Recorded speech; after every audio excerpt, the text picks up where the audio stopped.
Okay, thank you, Andrew. Welcome, everyone. I'll call this meeting to order. The meeting is being conducted by means of electronic participation by a majority of council members, as permitted by Section 238 3.3 of the Municipal Act 2001, as amended, as there is presently an emergency declared to exist in the town of Mono, that being the COVID-19 pandemic, and council chambers will not be open to the public, but the meeting is being live streamed and people can comment through any submitted questions, etc. So we always have our technical difficulties. We're a little late starting. And just to advise that Councillor Fred Nix is absent with notice. He may be able to join us later on, depending on the length of the meeting. So if I could have here, as I call out council members' names, Deputy Mayor Creelman. Present. Ralph Magtalo. Present. Sharon Martin. Present. And I, Mayor Laura Ryan, is present.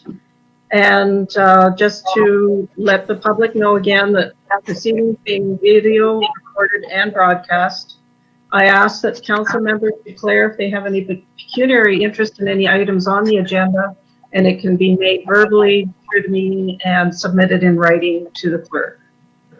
So at this time, I ask for adoption of the agenda and the previous minutes. We have a motion that council approves the agenda of session SC3-2020 as circulated. Could I have a mover? Moved by Sharon Martin and seconded by Ralph Magtalo. Any questions or comments? Seeing none, I'll ask for alphabetical endorsement. Deputy Mayor? Yes. Councillor Magtalo? Yes. And Councillor Martin? Yes. Okay, and I, yes, so that's carried.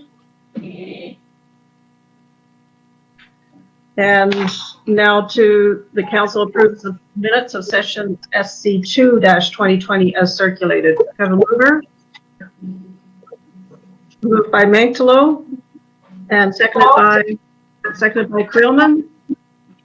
Any discussion on those minutes? And seeing none, could I ask for verbal confirmation of voting? Deputy Mayor? Yes. Councillor Magtalo? Yes. Councillor Martin? Yes. Then I agree, yes, so that motion is carried. So we have a public question period, which is questions are submitted online in advance.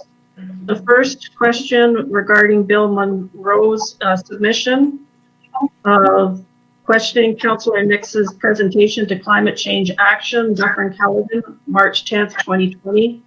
Comment on a number 4 states verbatim, what are we planning to do? And the item is a trails network. And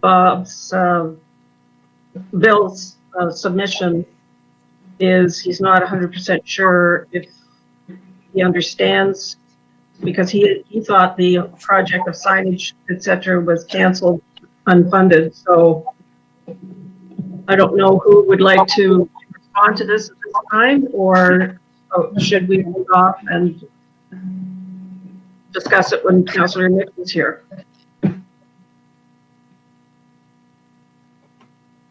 I can try and respond to that. Okay. The original proposal was modified in response to the meeting that we had with residents. With respect to Mr. Monroe's particular concerns with his property area, it was elected not to have the trail system in that area. There were some other minor modifications with respect to the trail system proposal in the Island Lake Brookfield area, and the proposal was to go ahead. We have funding for this as a part of a grant. I've forgotten the name of the grant. Maybe Les can help me. Thank you. Okay. Mr. Dunmore? But I think if I understand Mr. Monroe's question properly, Fred Nix had mentioned in his report that we should, that we're working on trails that will enter, will help the urban core traverse back and forth between Orangeville. And we had discussed adding the signage grant to the County of Dufferin application, but that was actually the Streams and Rivers signage that Ralph Councillor Mankelo had worked on. The trails network was underneath the Main Street revitalization grant, and that was roughly $44,000 that the town had received probably a year and a half ago. So the project is under that grant. It's not under the county grant that the county had for signage. So that grant is still there. It's been extended. The deadline's been extended till October.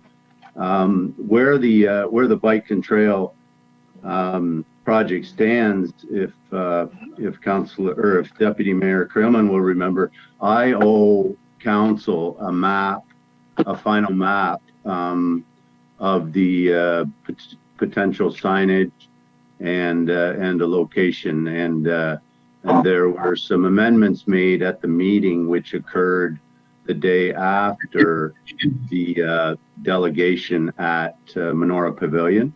So there still is a trail network. It's under Main Street revitalization grant, and I owe council from the committee what that looks like yet. So it's generally finalized between Councillor Mankelo and the committee, but yet it's yet to come in front of council as to what the final look would be. Okay, so Mr. Simpson, how are we responding to questions that are submitted? I've been emailing back to each individual response to the question, as well as publishing them both in the minutes and in council highlights. Okay, so you have enough information to answer this question? Yes, I do. Okay, so we'll go on to the second question from Bob McCrae. Why are we still calling the regular council meetings special? The first one was special, but there are now regular meetings done in a remote way, not special. You give residents the wrong idea of what is going on by doing this. And I know we did have discussion at our last meeting about the naming meetings as special. I know the county is still doing that. Mr. Simpson, can you remind us of the rationale that you are using for this? Yes, these meetings are only legal in that an emergency is currently declared by the town of Mono and coincidentally also by the province. If we were not in a declared state of emergency, these meetings could not happen in this format. And because it's declared as an emergency, I believe that qualifies as a special circumstance. And that's why I continue to recommend that these meetings be identified as such, so that in the future, people know why council chambers was not open. Okay. Deputy Mayor? I objected at the last meeting to the use of the word special because I too was concerned that the public might get the impression that these meetings were over and above regularly scheduled meetings. They aren't. They are in fact the regularly scheduled meetings, albeit occurring daytime as opposed to alternating from daytime to nighttime. I guess my question would be, are we going to go back to alternation between day and night meetings?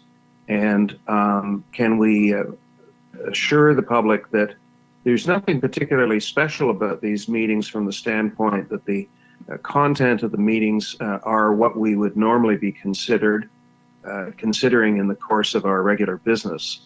I think we've cleared up the confusion over whether we can deal with matters, only with matters arising from the pandemic, or whether we can carry on regular council business, and I believe that we are carrying on regular council business. Okay, thank you. Councillor Maxwell? I largely agree with what John has said here, and I think, though, that Bob McRae has a point in that it sounds like it's some kind of special meeting. And in fact, it's a replacement of our regular meeting. And I wonder, Your Honor, if it wouldn't be a good idea at the introduction of the agenda where it says this meeting is being conducted by means of electronic participation. That somewhere in there we said that this is a replacement of the regular council meetings which are held in public. So it's making it apparent that we're carrying on in our regular fashion of having meetings every 2 weeks or twice a month, and that there's nothing otherwise special about them except that they relate to the Emergency Measures Act. So, Mr. Simpson, would there be a possibility, instead of putting special, could we put electronic virtual council meeting? Well, they do currently say that they're an electronic virtual council meeting. If council does not want these identified as special, I will remove it. I'm just saying I'm not recommending that because I think it will be easier to identify these as being unique and why the public didn't have its normal access. But there's nothing in the legislation that I can see that says we have to do it. It's just a recommended practice. Okay. Deputy Mayor? I think by virtue of indicating these are electronically conducted meetings, we have separated them apart from a regular meeting where the public would have access to the council chamber. So I'm in favor of dropping the special, maintaining the descriptor of electronically conducted, or whatever we want to call it. Again, I get back to my question, are we going to start alternating between daytime and nighttime meetings? I think from my perspective, my concern would be because we have to have the support from IT personnel, we still are having a lot of lumps and bumps. But I want to defer to Mark Early as to whether or not he has any objection to going back to day and night.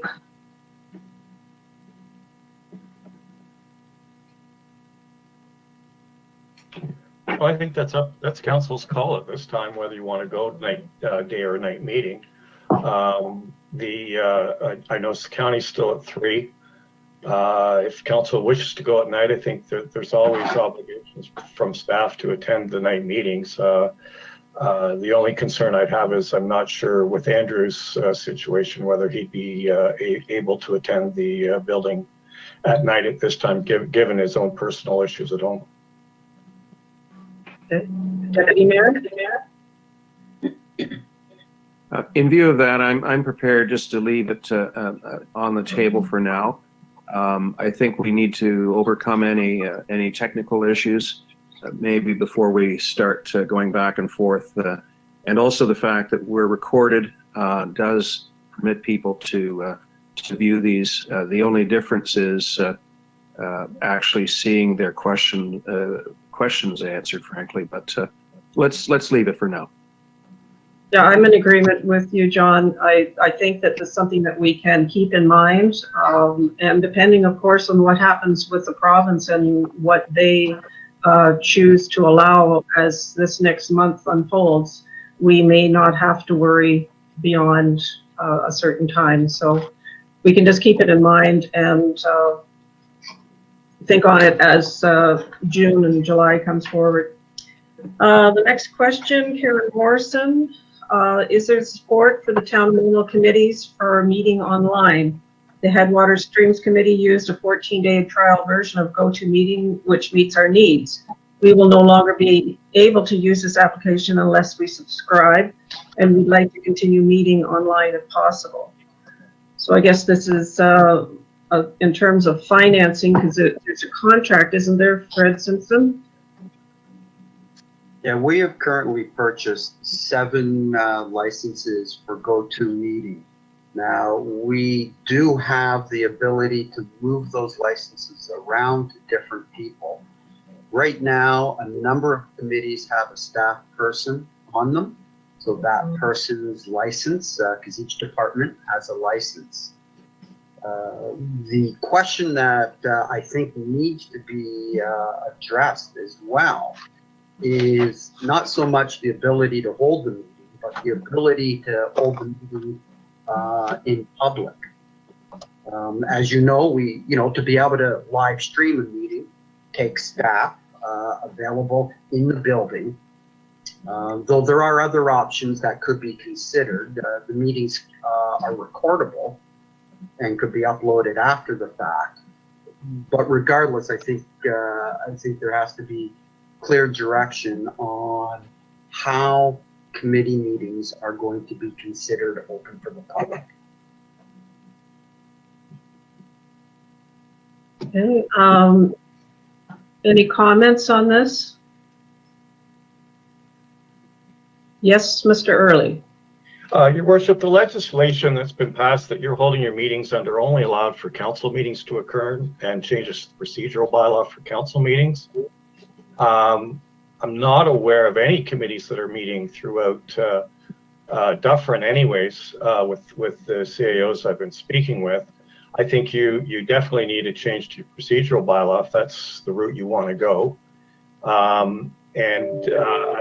would be concerned at this point regarding open transparency with the committees meeting by their own on separate video conferencing stations.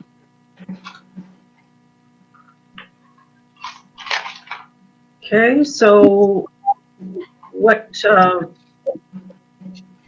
is it, Deputy Mayor, are you wanting to speak?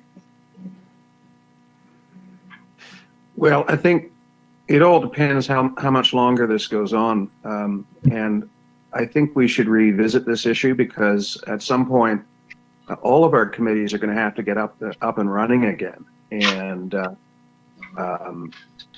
I think we should check with municipal affairs to see whether or not we are considering allowing committee meetings to occur. I thought they could under the legislation, but I could be mistaken. Okay, so I guess at this point we'll leave it until we have a little bit more clarity. Maybe revisit the issue in June. And again, as I say, it is possible that there will be some changes to what can take place and be part of the revitalization or going forward recovery plan that the province will have. Yes, Mr. Early. And I will check with MMAH to see what their position is on that and see what other municipalities in Ontario are doing. Okay, thank you.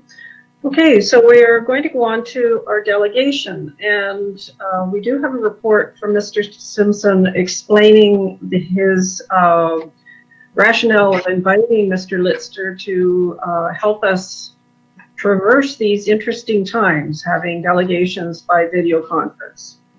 So there are opportunities for questions to be received by the public, but we thought we'd try this because we have a lot of lead time prior to this event for requesting exemption.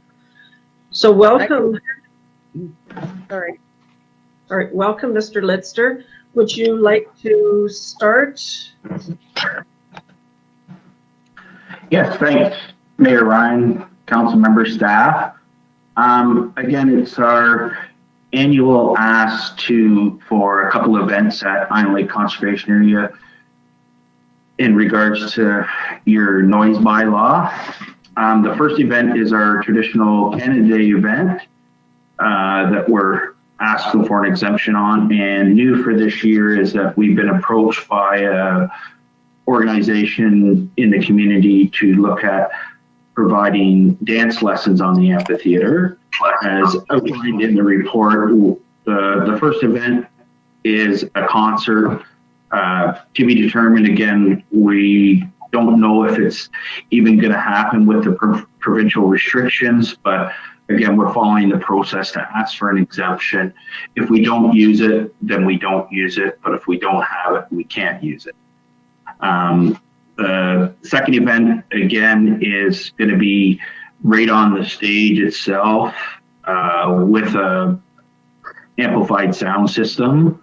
So that's why we're asking for relief from that with no more than 16 people. And again, we're confident that the noise won't go outside of the amphitheater area proper. Again, we've been working with our neighbors, and as you are all aware, that we've been very successful with the parameters that were put on with asking for the noise exemption, where we do have a metered decibel reading that we take readings at 4 points of reception closest to residents in the area, and we've been very successful at keeping those decibels below 55 decibels. Again, on advice from council last year, we took one more preventative measure and we did a sound check prior to the concert to ensure that those readings were within the parameters set out.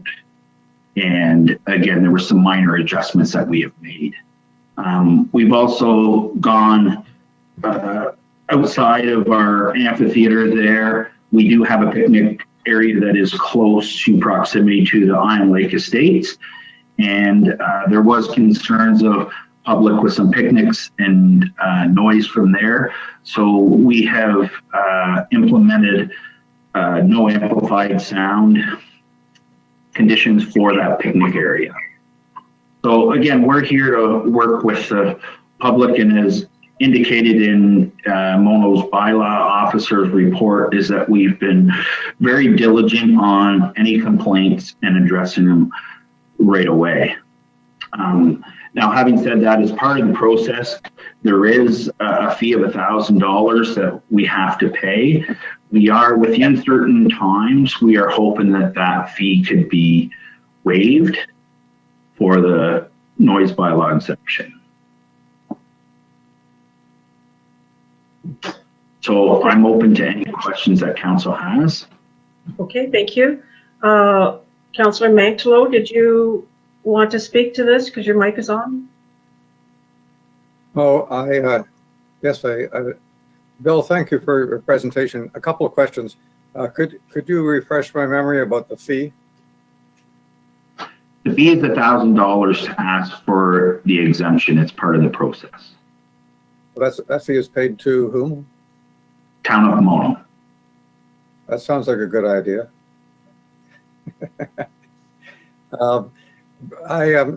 Just a question. These two events, I understand you're going ahead with the planning because you need to the exceptions, etc. But given the present status of our restrictions, unless they change significantly, you would not likely be able to carry out either of these events. Is that your understanding too? Well, again, because the province hasn't given us details on the restrictions, and again, is there an opportunity for us to be creative? I mean, can we live stream the concert for the public? And with the number of participants for the second event being 16, again, we're anticipating that the progressive restrictions, we might see it go to 15 or 20 people. Again, we're not sure, but we will be adhering to all the provincial guidelines. So I think the idea of live streaming the concert is an excellent one, and hope you can pursue that. Just one other question: this creative workout, who's hosting this?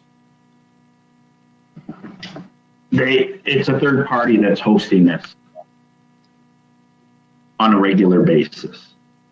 Can you tell us who that is? I don't have the organizer's name, and I'm not sure if I would be able to give you that information.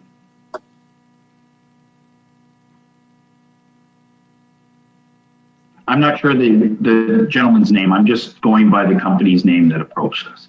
Okay. It's not too important. So it's an outside group, it's not the CDC. Thank you. Deputy Mayor? I'm curious about the rationale behind this fee. Surely it doesn't cost us $1,000 to process an application for an exemption. Is there some thought that we keep the $1,000 in the event that things go off the rails as some form of penalty? And are we not applying a principle of cost recovery here? If it costs us $500 to consider an exemption and do the sound testing and so forth, I understand that. But Bill, you do the sound testing, do you not? That's correct.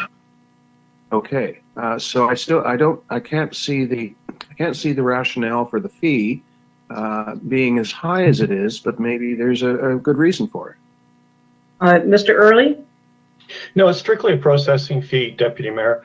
There is time involved both at the clerk's office to receive the applications, discuss the applications with parties, and also time with Eugene preparing the report ahead of time for the council meeting. So in terms of, has the $1,000 fee been evaluated in terms of a true cost with Eugene's time and staff time? No, but it's probably not that far off if it's high. We have to date placed the advertising costs on the onus to put the ads in also on the applicant. I think that's fair, but let's keep in the back of our minds that some of these fixed amounts need to be reassessed from time to time. The other thing I'd say, Bill, is that any sound checks that we can do in advance of the events are a good thing, because it's much easier to get sound levels set in advance of the event than chasing after the person once the event has started. Yes, thanks, Deputy Mayor. And that was on your recommendation last year, and that worked out really well because it did start out a little bit louder, and then we were able to dial it in before the concert started, and that worked out in everyone's favor. So thanks for that recommendation. Councillor Martin, did you have a comment? Because your mic was on. Oh, I think. Looks like she's typing. There she is. Thank you. Did you have a comment?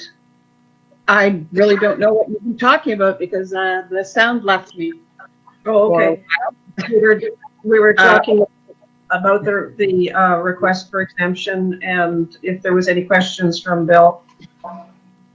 I really don't have any questions of Bill because we've been all through this before, and I feel that $1,000 is a bit heavy. We really haven't had any. They're extremely responsible over the last few years about sound, and I think we could waive that. I realize that these functions may not happen, but it might be a wonderful thing to have them occur because people have been sitting at home for a long time, and this would be a really good outlet for them. So I don't know if that's been discussed because nothing was happening for me sound-wise, but there you go. Well, there is an opportunity that if the restrictions aren't lifted by the province, it is possible to do something virtually that people can log into. So, but at any rate. So yeah. So don't hold me to that, Mayor Ryan. Again, we have to look at the cost effectiveness of being able to do that. Again, we're under these times. We have to get creative and see what opportunities that we can get the community out and involved in the events that are going on. Yeah, no, we totally understand that. We appreciate that you're looking at options. If this isn't going to be an opportunity to go ahead, at least for the first exercise dance, which is the 1st of June, is it? That might be, they may not be able to start right away, but if they were able to pick it up, let's say in July or August, it might be something to consider. Anyway, so thank you for attending. So we've got the next part of it. We will be allowing residents to submit questions and comments on this matter.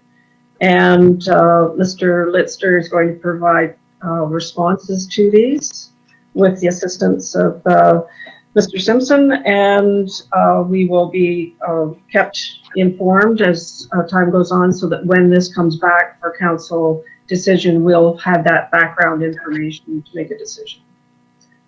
Okay, so thanks, Mayor Ryan. And just one question, and hopefully we're not putting you on the spot, but we're just wondering if council has in their work plan to review their noise bylaw in the near future. well, this has been something we've been reviewing for a number of years, and it's on our list of things to do. We've got so far, but there's a lot of legal ramifications, so we're still working on it. Okay, thank you. Thank you. Okay, so now we can carry on then to unfinished business and deferred items. There are none.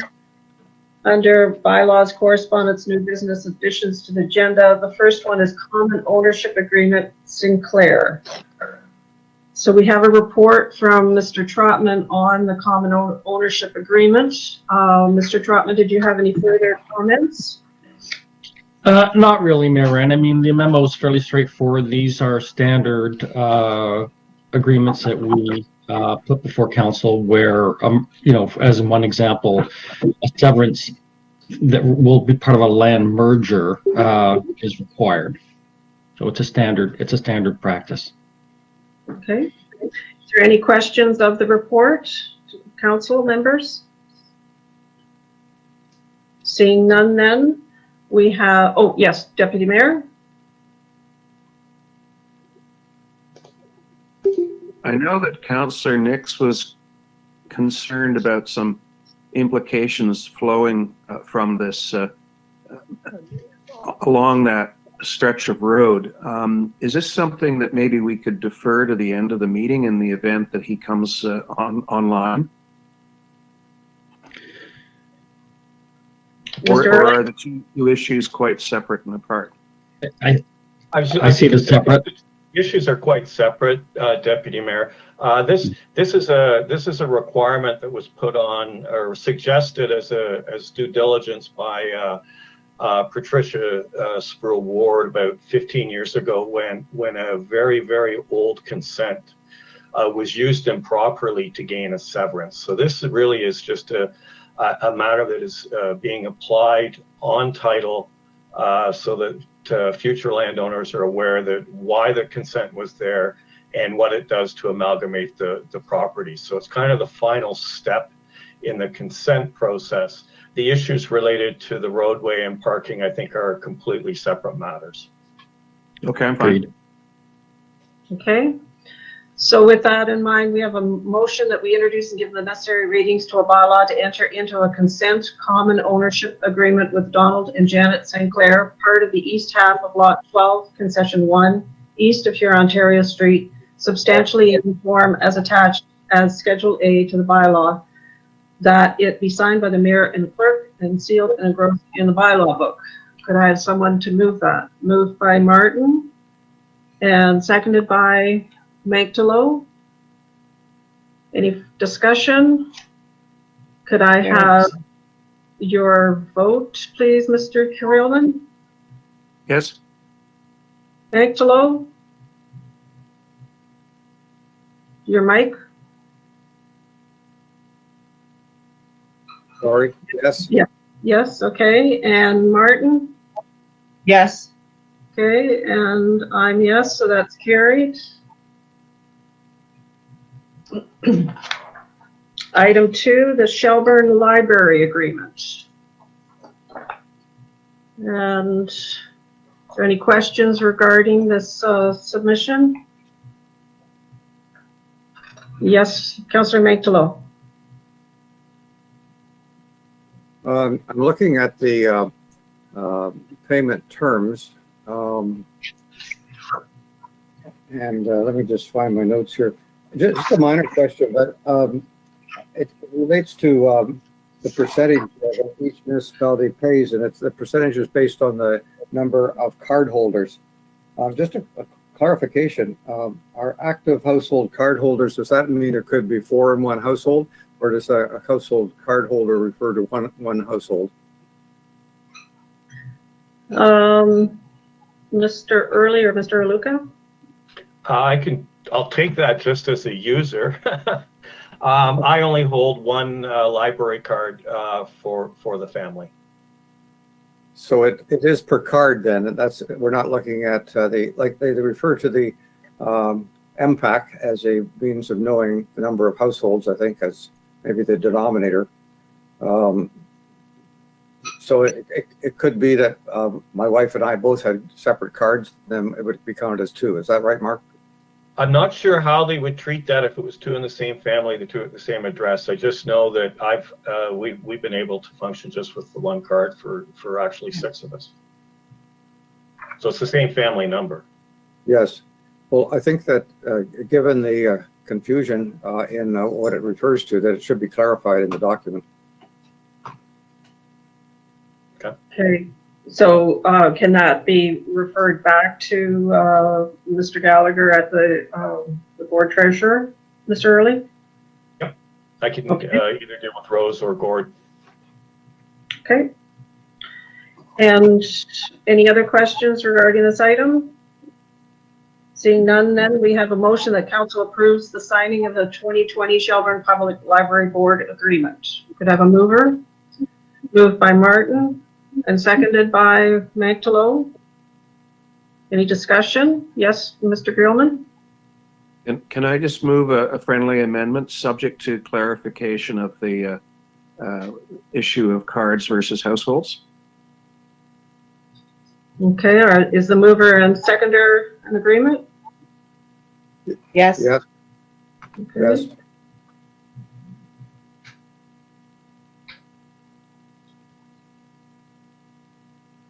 So if the answer comes back and there's any concern, then the matter comes back to council for further discussion. Okay. All right then, so with that friendly amendment, could I ask how you vote, Mr. Creelman? Yes. And Mr. Maichtalo? Yes. Ms. Martin? Yes. And I'm yes, so that carries. So we're on to the next item, Dufferin County 2020 property tax payment deferral. And we have that report from Mr. Simpson. Is there any questions in this regard?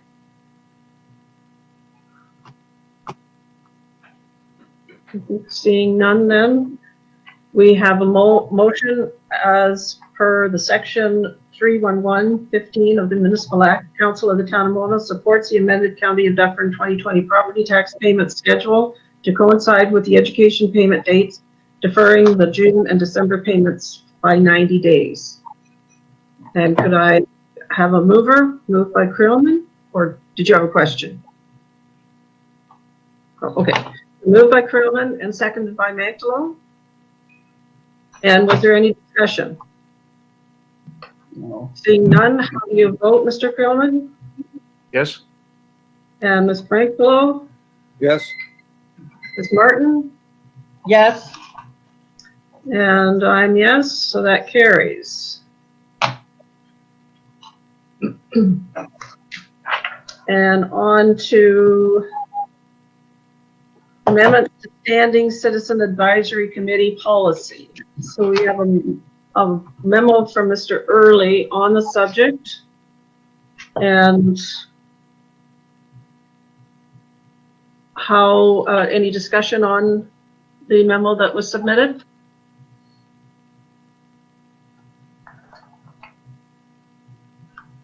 Oops.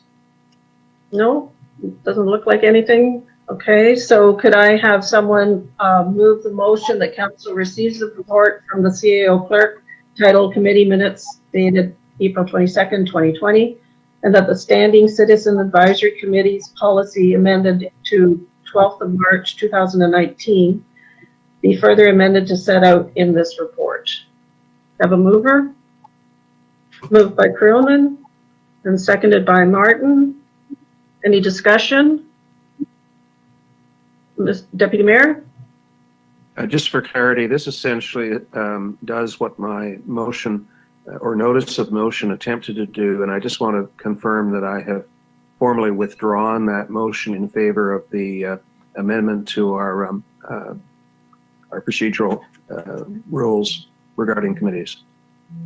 Okay, so is that item 6 under new business, or is that a different?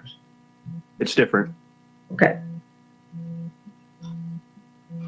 All right then, so with that in mind, could I ask how you vote, Deputy Mayor?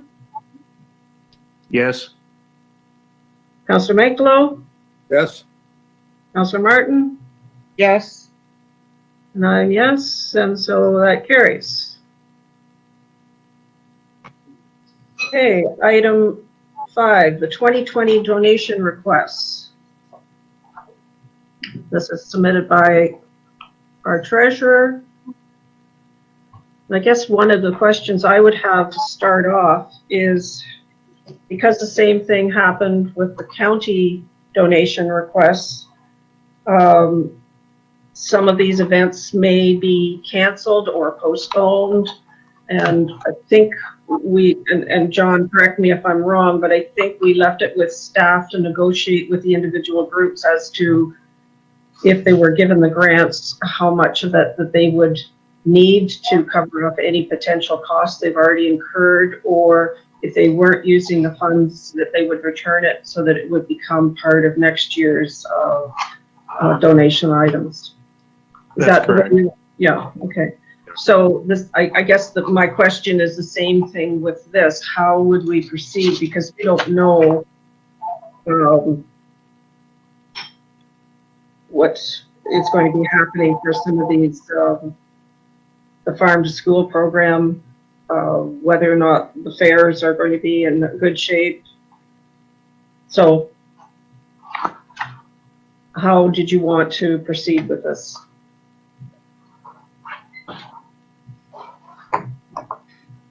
Deputy Mayor? I think we should approve it subject to discussions between our staff and the organizers with regard to whether the events are proceeding. Farm to school, for instance, may be for next year. I mean, it may be the amount that they intend to start spending in September, whereas the fair is, fairly far along in the summer or September. So, I think we should indicate yes, but caveat being that there can be discussions between staff and the organizers as to timelines and actual needs. Okay. Any other comments? Councillor Martin? yeah, I would agree with that in that the farm to school program is I would pretty much doubt that would get going this spring at all, but it could be starting in the fall again. If the kids are back at school, it's easy to put that together pretty quickly, I think. So I would say if it's for the fall, go ahead with that one. And I agree about nobody really knows what's going to happen with the Shelburne fair. So that's sort of in limbo, and I would just leave it there and see what happens. Okay. And Mr. Luca, what is our donation line amount, budget amount?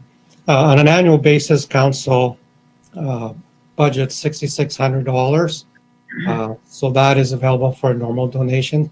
If you recall, I think it was the last meeting or meeting before that, the donation line pretty well got spent because of the waiving of the DC charge for the ski club building. But apart from that, this is the normal course of business, these donations. Okay, thank you. Any other question, Councillor Martin?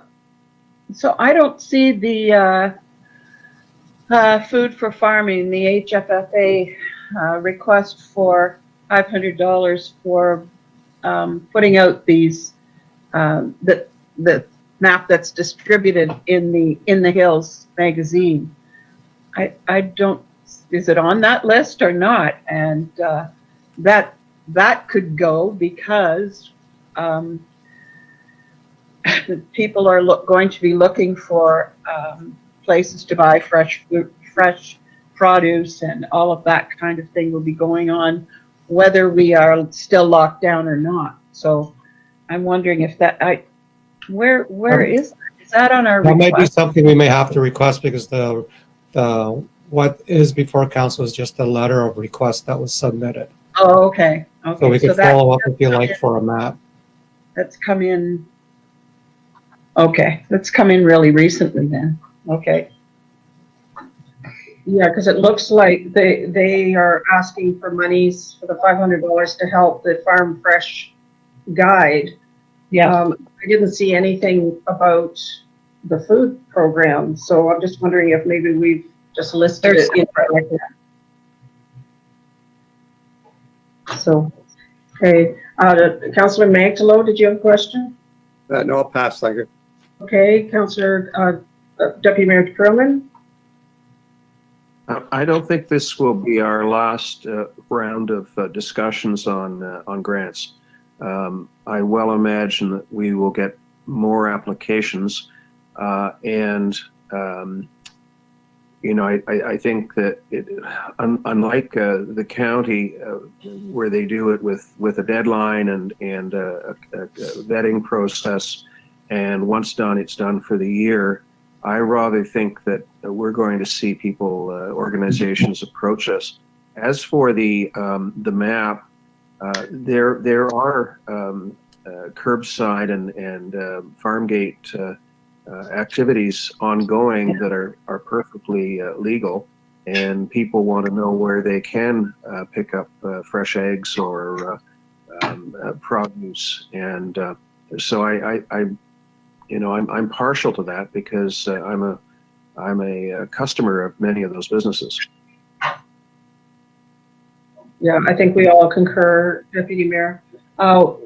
Normally, even though we have a date to have your submissions in by, we quite frequently do get requests that have come in after that deadline, and we do consider them on as received basis if we do have monies left in our budget.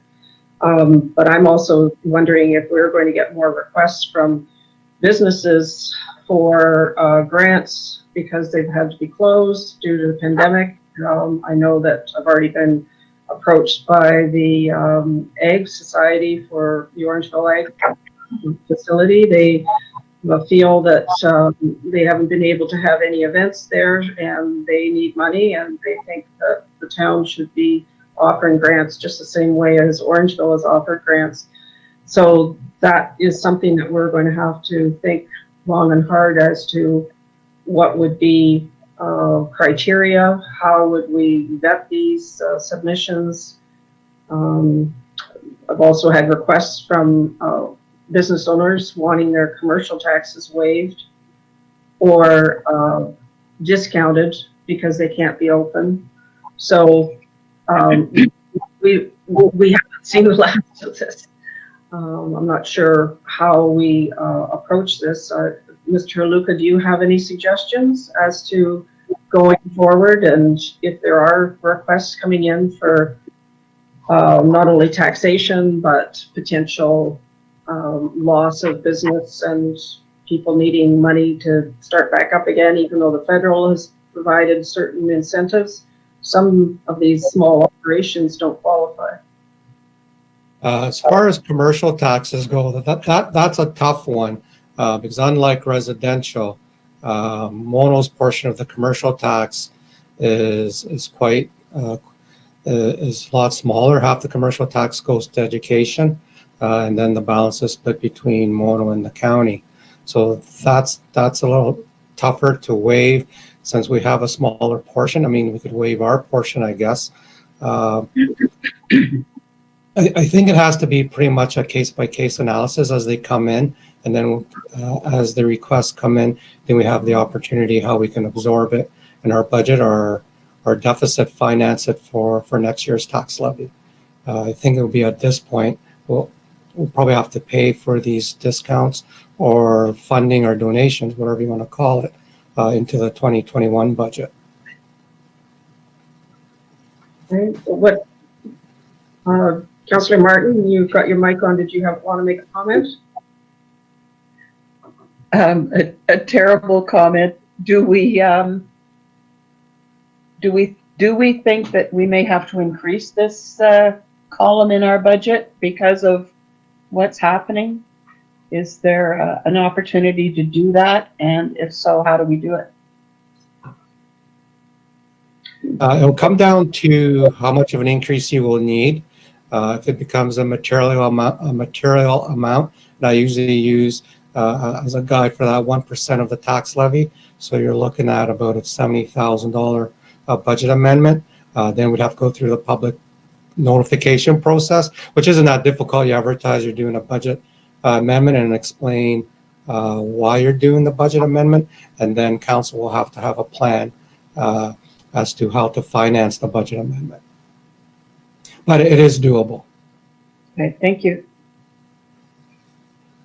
Councillor Mantlo, do you have any thoughts on this? Because I think it's something that we will have to make a decision on how we're going to approach any requests that are coming in. Well, I'm just wondering with respect to what's been said about these donations here, they amount to almost $2,000. And then when we waive the development fees on the Mono Nordic shed, the proposal was to pay for a portion of that from the donation budget. So would it be correct, Les, to say that the donation budget is now used up? By waiving the DC charge and financing through that, yes, the donation budget is used up. All right. So I think when it's used up, it's used up. Not to be smart, but I think that. Well, I think when council made the decision, well, okay, maybe I should make the assumption, but generally this is an exception request to council. The mayor asked, how do our finances look from 2019? The audit is pretty close to being complete. It looks like we will have the surpluses budget, if not a little more. So I think the thought at that point was the waiving of the DC would be financed by the surplus moving forward. So it's not really a concern, I guess, regarding this donation request. So if I understand you right, the Mono Nordic DC charges are going to be taken from surplus 2019 rather than from the donation budget. Well, we'll show it through the donation budget, but the surplus will offset that additional cost. Sorry, you broke up there. Could you repeat that, please? Well, we will still show the payment of these development charges for the ski club through the donation line, just to be transparent, but it will be offset by the forthcoming surplus. Thank you. Okay, so why don't we consider the motion on this these three donation requests, and just when we're finished that, I would like to ask your thoughts on should we or shouldn't we create some fund or the possibility of some fund that we can use to assist those businesses that have been hardest hit with their requests. So just keep that in mind. So we have a motion that council approves the following donations. 1, Shelburne Agricultural Society Fall Fair for $1,000. 2, Headwaters Food and Farming Alliance Headwaters Farm Fresh Guide, $500. 3, Royal Canadian Legion 2021 Recognition Book of $340. Could I have a mover? Moved by Mantalo and seconded by Martin. Any discussion? Deputy Mayor, your vote? Yes. Mantalo? Yes, Martin? Yes, yes. Okay, and I'm yes, so that's carried. So I just wanted to talk more about this.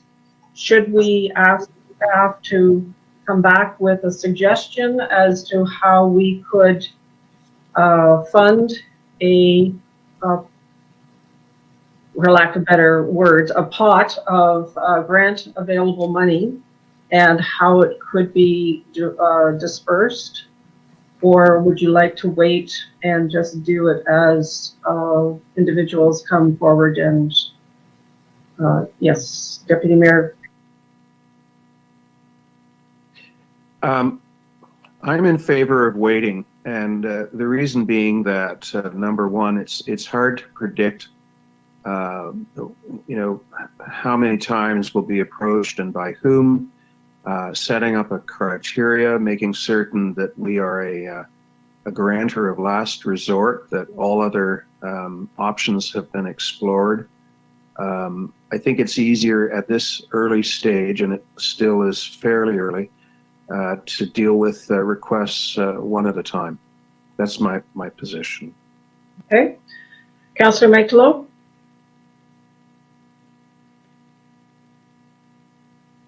Councillor Mantalo? yes, I'm thinking, and you can hear the wheels rolling around here, but Mayor Ryan, I think it's a good concern to have. I'm not sure quite how to roll this out. I'm inclined to defer decisions on it at the moment.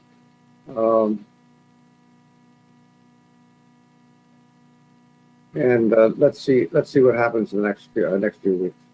Okay. Councillor Martin? I'm going with John's suggestion that we deal with them as they come forth, and I agree that if we are the last resource that they're going to have, then I think that makes sense. There are a lot of government things out there that are so difficult to understand, by the way. So I would go with that idea. Okay. Well, I appreciate the ability to ask the question. So we are on to item number 6, motion by Deputy Mayor Creelman regarding unfinished business amendment to the procedure bylaw. So Deputy Mayor? Fairly self-explanatory. We have done this in the past, and it basically gives individual members of council an opportunity to put something on the agenda, to remain on the agenda until dealt with. And it is quite different than the running list of items that the staff has produced. That's maybe a good idea as well, but I don't want to see the two amalgamated, because it then gets a little bit unwieldy, frankly. And staff through the mayor can bring forward items onto the agenda at any time. But I think this gives councillors the opportunity to put things on the agenda for further discussion until satisfactorily resolved. It could very well be that a matter is added and we choose to pass on further content for 2 or 3 meetings until the opportunity is good, but at least it gives us the ability to shape our agendas. Okay, so can you give me a for instance? The only reason I ask is because we in the past used to accept items as we were opening the meeting when we approved the agenda, and if somebody wanted to add an item. But it became more problematic because of transparency, so that's why there was a request made to council members that anything that was going to be added to the agenda should be done prior so that it gets circulated with the agenda that's being published. So I just wanted to clarify, so if you can give me an example of something that you feel should remain on unfinished business. Well, I can actually create quite a list. The problem we have sometimes is that we raise a subject and then we frankly forget about it because other issues come up and it slides, and then 6 months down the road we remember, oh yeah, didn't we ask for a staff report on this, or didn't we commit to reviewing that? This simply keeps those topics front and center. And I think it's more transparent that way than relying necessarily on our memory and then having the matter added the agenda. And my notice of motion amendment today is going to take care of that issue a little bit. But let's throw one out. Fill bylaw. I think the fill bylaw should be on our agenda until we've dealt with it. I can think of a number of other things, but that's a good one because it's out there, it's being worked on. We don't want to forget about it. Okay. Mr. Early? The concern, I guess, would be that now you've got, and I'll just continue on with the fill bylaw. You've now got that on every agenda. So does that mean that everyone can reply and provide correspondence at every meeting that you're showing it on your agenda because it's on the agenda? I guess is it going to be an active part of your agenda or a reminder part of your agenda? Go ahead. My intent is that it's more of a reminder. It's not something that has to be addressed each and every meeting. As I indicated, I think it's something you can take a pass on, but it is a reminder to all of us that we have unfinished business. And the difference here is that we as councillors get to add to that unfinished business, or as I've indicated, it's basically unfinished business and deferred items. We get the ability to add to that part of the agenda, but by no means do I expect that we will be dealing with every line there or every item there every meeting. It's simply there until we decide to raise it. It's a reminder. So we used to, a couple of councils ago, do a to-do list. And it was a task list, and everybody on council was aware. It was circulated with every agenda as to what the item in short form, whose responsibility it was sent to, whether or not it was staff or a council member or legal or et cetera, et cetera. And then the right-hand column was complete or incomplete or in transit or in the courts or whatever. Would that be something that would be suitable, Deputy Mayor, to answer? I'm fine with it as long as it is a formal part of our agenda. Yeah, so in other words, it would say unfinished business could be what other items, but then the top one, number one, could be to-do list or task list or whatever we want to call it. So we always have an updated copy of where it is at, and then we can always, if there was anything that you wanted to add or any member of council wanted to add or ask question about what's the status, what's taking so long or whatever, we could do it under that item. But if there was no questions and no additions, then we just go on to the rest of unfinished business that's being brought forward. Does that seem to answer what your expectations are? The two key principles are that members of council get to add to that list. It's not simply a staff list. And the second key principle is that it's a formal part of our agenda. It's under under unfinished business, and then it can be a subset of that. But as long as it appears in our agenda package, I'm fine with that. Okay, thank you. Councillor Martin?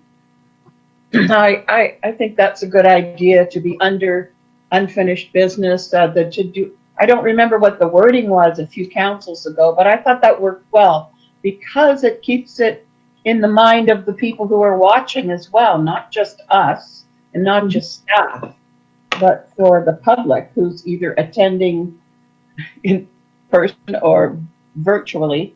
It keeps them apprised of what's going on, and then it's top of mind for us too. Okay. Councillor Mactolo? I'd like to give this a try. I see one of the problems I've noticed as I've been in council now twice is that we do things, we request items, and after a few months' time, you've forgotten maybe the details or even forgotten that the issue had been brought up. And so it's a great opportunity to remind us.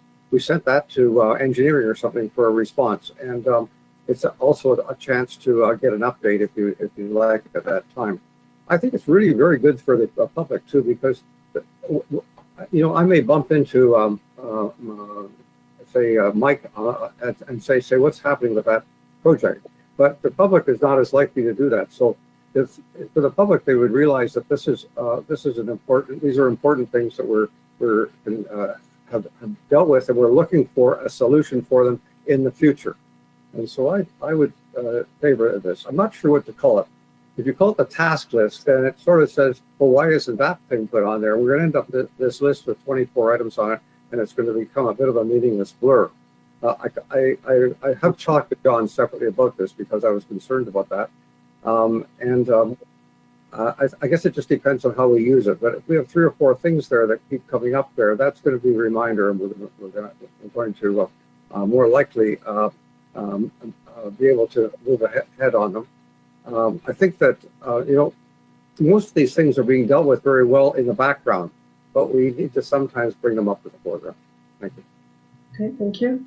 Mr. Early? Don't disagree with any of the comments that have been made. One of the other components, I guess, that we haven't placed on the list that we've provided to you is the task force as well, and what their status is. And I'm wondering whether that's something that should also be flagged as part of that. Deputy Mayor? Absolutely.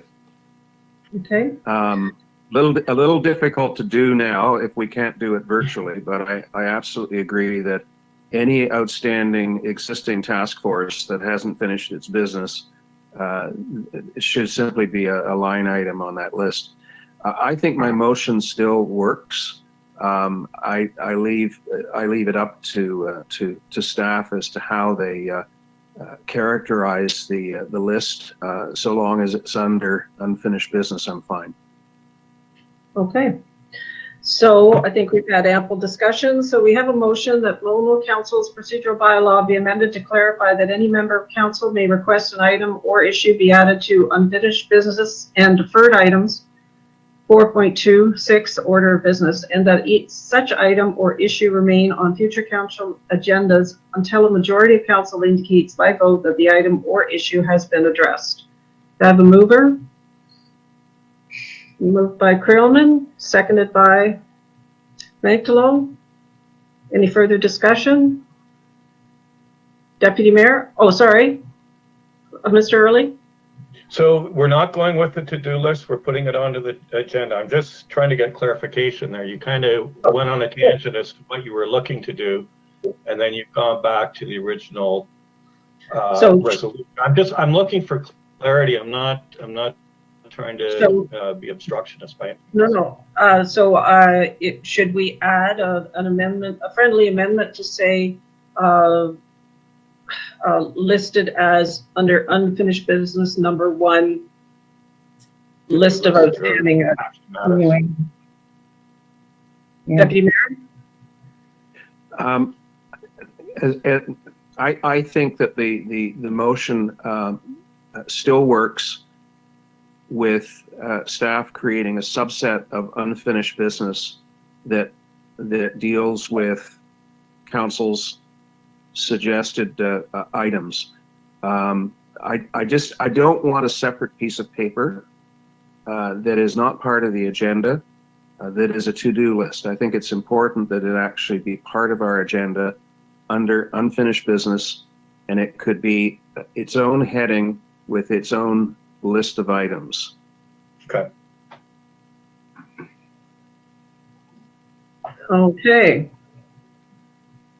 I'm comfortable with that explanation. What's that? I said I'm comfortable with that explanation. All right then. So any further discussion? Call for the vote then. Deputy Mayor? Yes. Councillor Magdalo? Councillor Magdalo, how do you vote? Yes, Councillor Martin? Yes.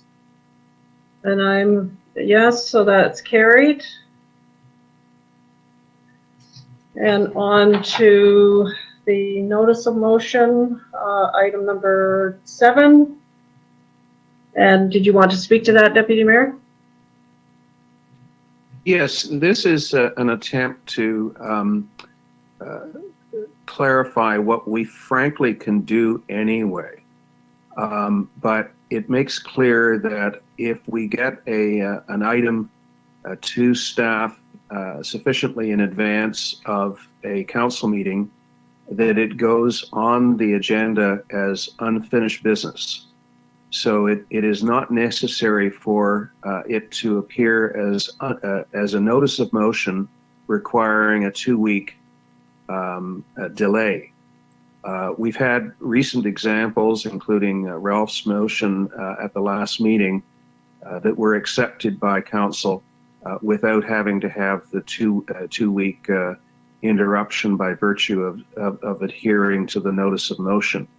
The idea came from another municipality, and I basically stolen their wording and modified it slightly.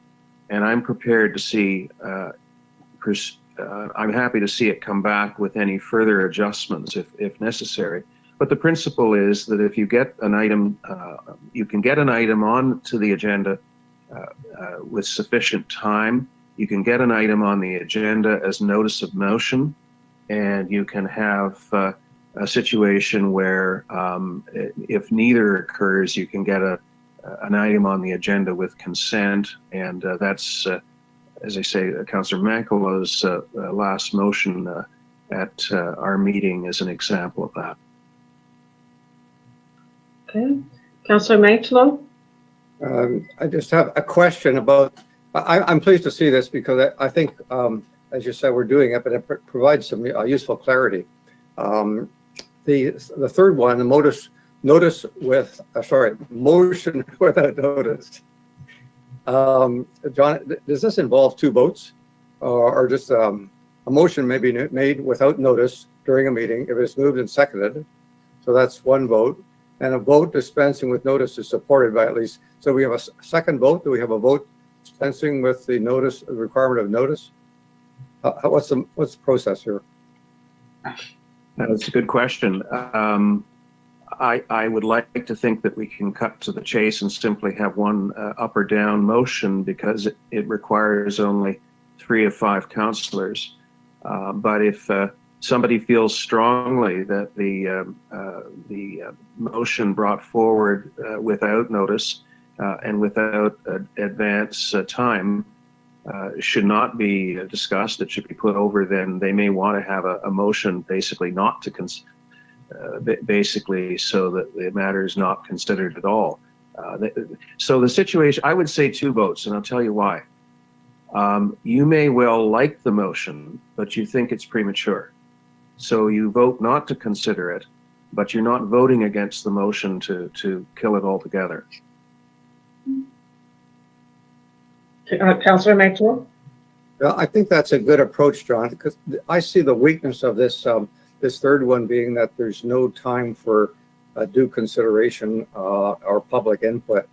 And it just comes on all of the spur at the spur of the moment, and or seems to come on at the spur of the moment. So I think it is, in terms of getting doing business, it kind of pushes the envelope. It has the opportunity to push the envelope on a motion that maybe requires more consideration. So yes, I think having 2 votes on this is probably the way to go. Hey, Deputy Mayor? And I think that would be the call of the chair, but I do like the notion of the 2 votes. But I also think that we have to make clear that we have the flexibility to deal with a matter that is non-controversial, that may be time sensitive, that didn't make it onto the agenda through either of the 2 other methods. So the number of occasions that the 3rd item would be engaged would be far and few between, but I think we have to make it plain that it doesn't automatically get kicked over for 2 weeks because it's defined as a notice of motion. Okay. Councillor Martin, did you have any comments? Well, really, this is to provide clarity so Yeah. that we're basically just writing this down and passing it so that there are no complaints from anyone if we happen to have to use it and they don't get any input. We pretty much do it this way anyway, except for the last part, and yeah, that's fine. Okay. So could I have someone move this motion that Part 5.1 of the procedural bylaw be amended more or less as follows? Notice of motion submitted prior to meeting. A member's notice of motion submitted in writing to the clerk by the 12 p.m. on the Wednesday of the week prior to a meeting shall be included on the agenda of that meeting as a motion. Notice of motion submitted during a meeting. A notice of motion without seconder may be introduced during a meeting, in which case the notice of motion shall be recorded in the minutes and placed on the agenda for the next meeting as motion. And motion without notice submitted during a meeting. A motion may be made without notice during a meeting if it is moved and seconded and a vote dispensing with notice is supported by at least 3 members of council. Could I have a mover, please? Moved by Creelman and seconded by Magdalo. And any further discussion? How do you vote, Deputy Mayor? Yes? Councillor Magdalo? Yes. Councillor Martin? Yes. And I say yes, so that's carried. And now we're on to number 8, Senior of the Year nomination. And I'm wondering, Mr. Simpson, deadline to submit nomination remains at April 3rd, is 2020. I'm wondering if there's been any consideration by the department responsible that it should be extended. Not that I'm aware of. Their website currently states that as the deadline, and to my knowledge, nothing has been published indicating anything different. Which ministry would this come under? I have to look that up. It slips my mind at the moment which ministry it is, but I'm just wondering if we should contact Sylvia Jones' office just to have that clarified, because considering the current situation, I would assume that they aren't going to be going and presenting to any individual seniors their award throughout the province, because they normally do it in June. yeah, June is Senior of the Year month, and that's when these are normally awarded. So while the time is limited, I can investigate that. Though if council has a name in mind and wants to just give direction that a nomination is submitted pending finding out an extension of the deadline, we can still do that. Okay, thank you. Any member of council have any suggestions or comments? We always get stuck on this one. Okay, well, maybe what we can do, Fred, is if you can contact Sylvia Jones' office to find out if there has been extension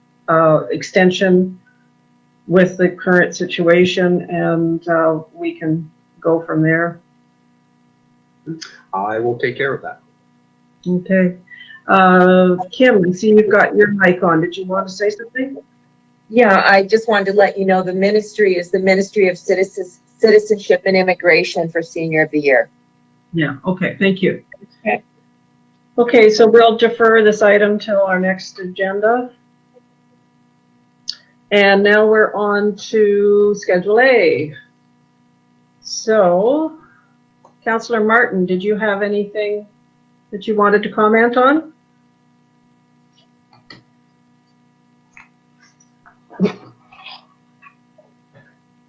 Sorry, I was talking to myself. That's okay. No. No? Okay, Councillor Mantalo? Thank you, Your Honor. Just pulling up Schedule A here. I had a couple of things I just wanted to make comments on. Nothing very earth-shattering. The letter that John and you drafted to Bell, very good message and well articulated. Thank you. The Headwaters Stream Committee, just we get their annual report. Unfortunately, they're not here to speak to it further, but I think that Council needs to recognize the valuable work that this committee has done now for I'm not sure how many years, quite a few years, getting mud on their hands and putting on their rubber boots, etc. All to good cause, and I very much appreciate it. Number 5 is Fred's presentation that he made in Orange Show on March the 10th. I think it's a very well done presentation, and I thank Fred for doing that. And the final one I wanted to comment about was the Ombudsman's report. So that it was very good to see this because it gives us some further sense that what we're doing is proper, in that it's gone before the Ombudsman to assess in this case whether or not the public was sufficiently involved and it was legal. So I think it's a good report to have. That's all, Your Honor. Thank you. Okay. Deputy Mayor, did you have anything? Yes, on the letter to Bell, this morning I received an email from Scott Moon, who is the Senior Manager Network Provisioning. So this is somebody fairly high up in Bell, and he is asking for an opportunity to meet virtually or have a discussion over the phone. So I will attend to that and report back. Okay, that's baby steps, but at least it's going in the right direction. We got their attention.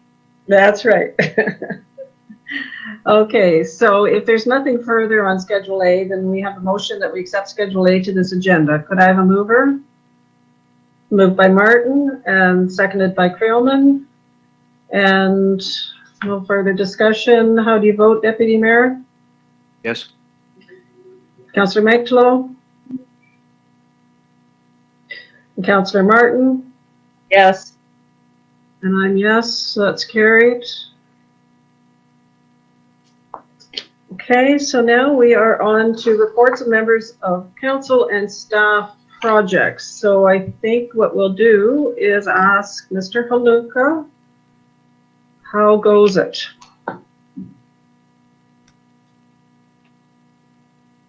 Well, thank you, Madam Mayor. Since the last council meeting, as the original May tax installment is coming up next month, so within 4 weeks, our tax collector, Kathy, she has been inundated with phone calls of people stressed out about the tax due date. So the message she got was, I guess our message didn't get out that the tax installment has been deferred. So we have changed our voicemail on Kathy's answering. She misses the call on her voicemail. Mark was supposed to have our general voicemail as town, or as people call into the town office, changed that the May installment has been deferred to August 26th. We brought it forward again on our website because topics get updated on the website. The notice of deferral was pushed back off to a second page, so that now is to the forefront. And of course, Andrew's hitting all the social media avenues. So I think what I'm advising council is perhaps, word of mouth helps as well, get the word out. And people are very, very happy to hear that the installment has been deferred. And I'm actually putting an advertisement perhaps in the local papers if they're still going a couple weeks before the May installment date. Beware, you don't have to pay it. If you wish to pay it, of course, if you're on a cash flow program to pay it. But it has been deferred, and of course, there's no penalty being added to taxes this year until the 90 days are up. That's my update. Thank you. Any questions of our treasurer? Deputy Mayor? Thanks. I think any message that we put out, again, should stress if you can pay your taxes, please do so. However, we have made this provision because municipal government is going to be stressed in terms of cash flow, and that presumes that everybody pays everything on time. And we know that that is not the case. Can you give us some indication of the number of ratepayers who have in fact paid on time or have opted to defer? I can get back to you with that, Deputy Mayor. We haven't been tracking, but it's easy enough to it's easy enough to figure out. Based on the February installment, the people that missed the February installment was pretty well close to the same numbers as in 2019, but obviously for the May with the pandemic, I'm assuming the numbers will increase. But I don't have that number offhand. So I'm not looking for an exact number, just a gut feeling. Sure, yes. Okay. Any other questions of Mr. Luca? Yes, Deputy Mayor. Sorry, on a totally unrelated topic. I sent you a note yesterday, which was maybe a wild idea with regard to potential rebates from our insurers, namely auto and health benefits. Have you had a chance to follow up on that? And are we eligible for the refunds that are being promised to individual policyholders? As far as the insurance, I still have to, for auto insurance, that I still have to follow up on. Regarding the health, we received an email from Sun Life actually just last week, basically saying because of the pandemic, people are not visiting chiropractors, eye examinations, and those type of services where there's one-on-one service. The costs are not being incurred by Sun Life with the claims. So they are proposing a reduction in our premium for 2020. They don't have a number at this point. They're still going through an analysis of the cost savings regarding claims this year versus 2019. So that is coming. So I mean, it was a good point you did bring up. The auto insurance, I will follow up. The only thing with our auto insurance, it will be most of it has to do with our roads equipment. The graders and tandem trucks are still out there, perhaps maybe not at the same level, but it's something I have to work with the Director of Public Works if he does see a volume decrease in his ability to do work. But yeah, that I still have to follow up with. Thanks. As an example, CAA is offering its customers a 10% refund. So I think this is an opportunity for all levels of government to realize some savings. I've sent the same information or question to the county treasurer. Now, before I move on, I will be bringing the final tax rate bylaw at some point in the future with the tax installment deferral from May to August. Obviously, that will affect the final tax due dates. At this point, normally August is our first installment for the final. So I'm looking at the tax due dates for the final as being October, at the end of October, and at the very latest, December 15th. The reason I use December 15th as the latest, at this point, the province has not deferred the education tax levy that's due. Apparently, the both levies for the September 30th and December 15th levy will be due at that point. So we ourselves will need some form of cash flow at that point to remit both to the county and the school boards. I'm just throwing this out as hoping for some feedback for council to think about it. It won't be at the next meeting, but those are the dates I'm thinking at this point moving forward. Okay, thank you. Thank you. Ms. Eaton?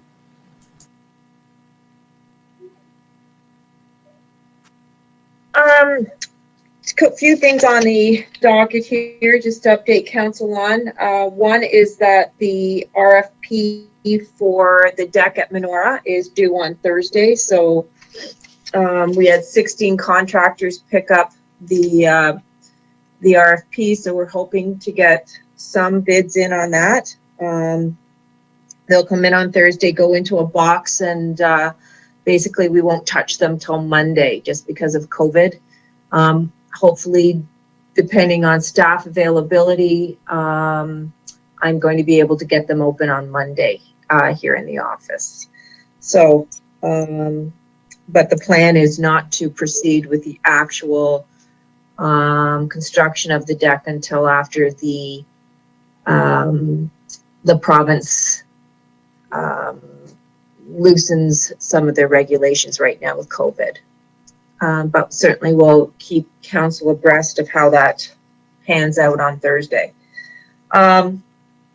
Speaking of RFPs, had a meeting last week, a virtual meeting with Burnsides, and they're coming along nicely with the RFP for Island Lake and Fieldstone.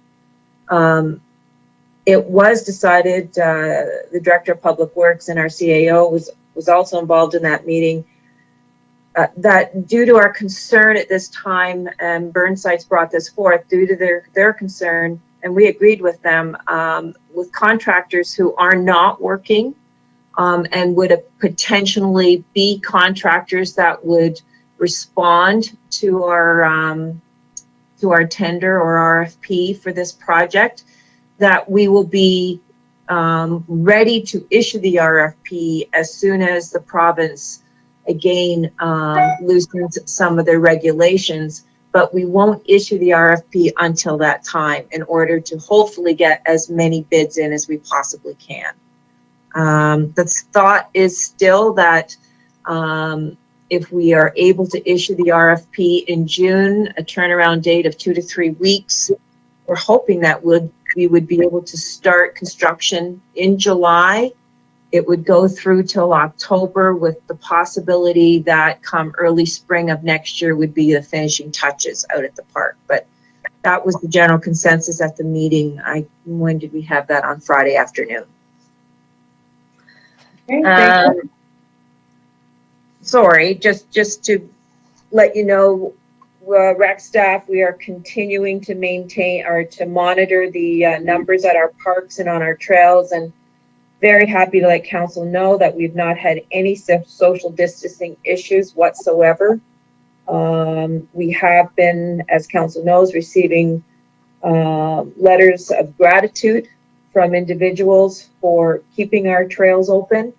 And these individuals are also commenting on how respectful people are being of social distancing, not only on the trail, but in our parking lots. So really, really pleased to be able to report that to council. We had one instance on Friday with someone who decided to pitch a tent at Menorah.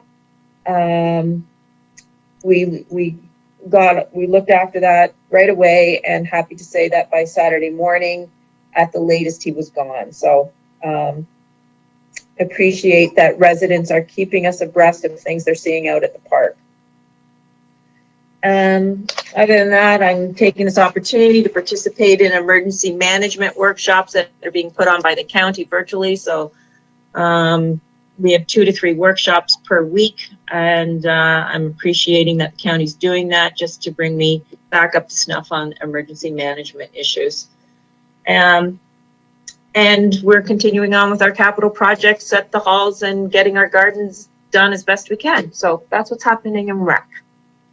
Okay, thank you. Any questions of Kim? Seeing none. Mr. Trotman.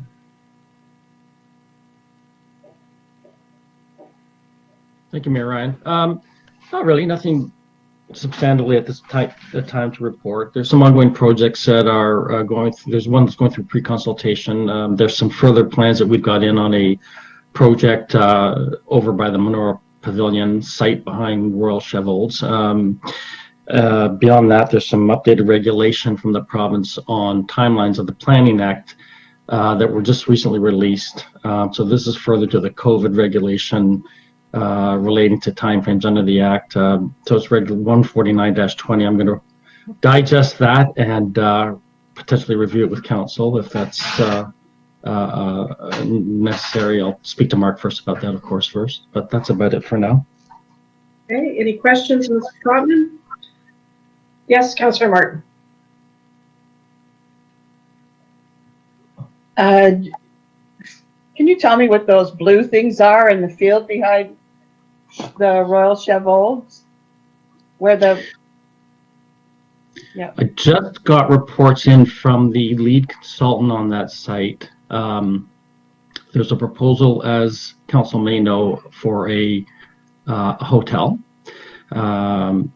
And part of the pre-consultation review, this was long before, well, not long before, not too far, shortly before, previously before this COVID issue materialized, was both Mr. Dunmore, I had a meeting with the applicants and the lead consultant about the various things that would be necessary, including on-site water review, water quality quantities. So those are monitoring wells. Okay. Thank you. Okay, so if there's nothing further for Mr. Trotman, we'll ask Mr. Dunmore. Hi, thanks, Madam Mayor. Just back to the donation requests. Normally by now we receive a request for a water truck for the fall fair. That stimulates a conversation with a staff member. Council will recall over the last years I've talked about staff volunteering for, not necessarily volunteering, but working at the weekend on those fairs. The staff member that normally has done this for the last couple of years has had some significant life changes in the last couple of weeks, and that may change into a donation request from the Ag Center. So that's something, that in-kind donation that we normally do. That's just for council's information. So if you start to see something, but I don't know when or if the Orangeville Fall Fair will proceed. Spent the last couple of weeks working on COVID-19 policies and health and safety procedures with respect to our services that are deemed to be essential, that we're working on. Council will recall that the SCADA tender for the water and the Highway 9 water main installation were approved in general, subject to legal comments with respect to the COVID-19 situation. Those paragraphs have been added to our tenders, our considered post amendments. Both contractors have agreed with the protection models that we've added to our tenders, and the SCADA has been approved for construction with a pre-construction meeting tomorrow, expected to start in a couple weeks, and the Highway 9 water main is subject to a few things, namely 6 of 10 of the commercial properties providing approval for the agreements. We have 5 of 10 properties signed off now, and we'll work towards getting that to 6 the remainder of this week. We're dealing with all of our contractors. We have COVID-19 letters and sign-offs and everything for that, but as the weather will dictate, we're looking at starting everything on normal times. Capital maintenance, gravel placement, and calcium application, lawn cutting, guide rail repairs, all that will proceed as normal, in a different looking normal, that's for sure. We're just finishing up the blind line tenders and the Rosemont, the Hamlet of Rosemont upgrades. We're trying to figure out whether those should be released or not, but we're still working on finalizing the tender. Bridge 39, which is on Mono-Agila Town Line, that one will proceed. Those culverts are in a state of repair that needs to progress this summer, and that'll be happening over the next shortly after half load. That'll start, and we'll be closing the Mono-Agila Town Line at lot 27, I believe it is. Half load will probably come off either today or Monday. Our roads are in good shape, and we're ready to relieve that.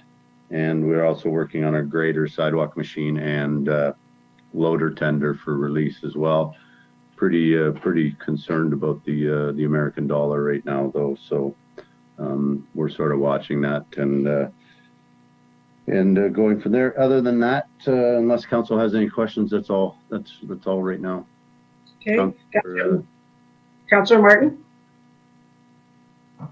I have 2 things for Mr. Densmore, and the one is I talked to a resident of Ironwood up on Purple Hill, and thanks very much to Kara and the staff for taking care of the issue along the road there with the it's the salt and sand thing that anyway, it was dealt with really quickly, and she was very happy.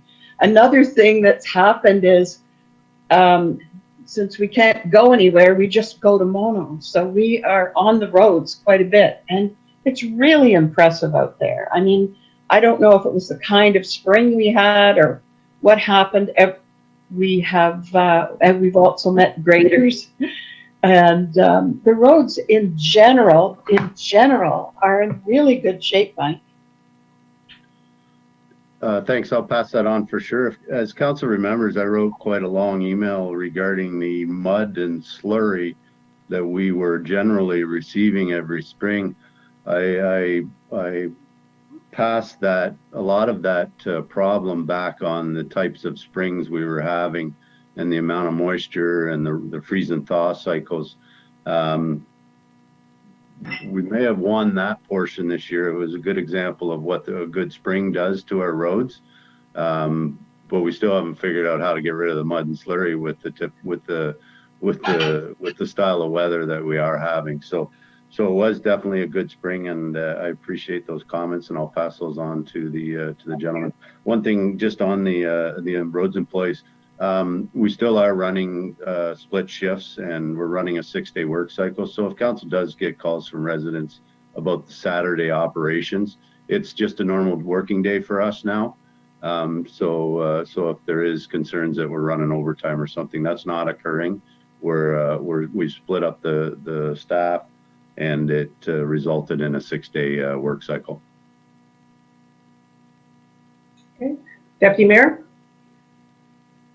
Mike, just a question, and I may have misheard, but the consent for the Highway 9 water line, I thought we had a majority of property owners lined up there, and there were only 2 holdouts. We have verbal and email agreement to proceed with the project, but we need to sign on the dotted line now, right? So we have the actual agreement that's been released, and we're just waiting back for response. It was released mid last week, and we got 5 signatures within seconds, within a half day. and we do have a good, I think we're up to 7 or 8 out of 10. Like you said, there was two people that weren't necessarily in agreement with the project, but supported it. But we do need them to sign the agreement, and once that agreement is actually signed, then we can finalize everything. So it's there. Is there any delay because we don't have signatures on a piece of paper, or is it full steam ahead as soon as the province lifts the construction limitations? There's no delay with respect to provincial or essential. Like I said a little earlier, we're working with the contractor now to update their health and safety plan. That'll deal with social separation, physical separation, and it'll also deal with issues surrounding the Ministry of Labor with respect to when physical distancing is not always achievable to its fullest extent. So right now we need that 6th signature. We can enter into this contract with the tenderer until we have that 6th signature. So 2 of the applicants are working very hard with the other commercial property owners to expedite that. And Mark and I, brief discussion via email this morning, we'll probably start to follow up with the outstanding signatures and get that going. But Advertex is comfortable, which is the company installing it. The CVC permits are in place, the MTO permits are in place, and we're just waiting for the legal signature to get that going. Okay, Mr. So Early? does this come? Sorry, just Mr. Early, did you have a comment that you wanted to make? Just if council will recall, we originally began this process going through a development type agreement process, and it was probably in mid-February, I guess, mid-January. The town solicitor suggested the most appropriate way to go through this was the local improvement charge bylaw. So council has done all that. One of the requirements of the local improvement charge bylaw was to document the majority of landowners. So your bylaw is actually contingent on getting the 6 landowners signed up. We're still we're still very confident that the 7 and 8 landowners that were pushing for the project in late November, December are still active and want to go ahead with it. Okay, Deputy Mayor?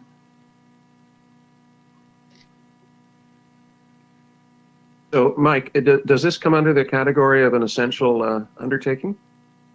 Because it's a water main? Yes, it's extra. It's increased capacity. It's increased capacity. We really don't fall under the essential work order OREG 8220 because we are a municipal government and we've been deemed essential. Water and storm and sanitary sewers are definitely at the top of the list. So yeah, it is. We have deemed it essential. The commercial properties do not have potable water at this time. They're drinking bottled water. So we have deemed it to be essential, and we're updating our health and safety policies as part of this. So. Okay. Is there anything else, Mike? We'll be doing our tree handout starting. Oh my goodness! Thursday afternoon we're starting, and that'll run for three days, separated by limited amount of people. And I think Christine has pretty well everybody slotted into their appropriate appointment time. The residents are appreciative, and they understand not to get out of vehicles, and it's not a purchase and sale day. It's a pick up your trees and go home and have fun and plant them up. So it's residents are showing a great response to that, and I think Christine put together a good COVID-19 procedure for this to happen. I know all of you wanted to be there, so we'll be thinking about you when we're doing it. Okay. So if there's nothing else, Mike, we'll move on to Fred Simpson. So I don't have much to report. The twice weekly ministries and provincial emergency operations center meetings are carrying on. That's where a lot of information is passed back and forth between the municipalities, because all municipalities participate in those. And they've been occurring since the emergency was declared. And then there's also the twice weekly community emergency management coordinators within Dufferin County has been reduced to once a week, as there just hasn't been a need. There hasn't been that much information now that most municipalities, with the exception of the county themselves, are in a more of a maintenance stage with respect to the emergency.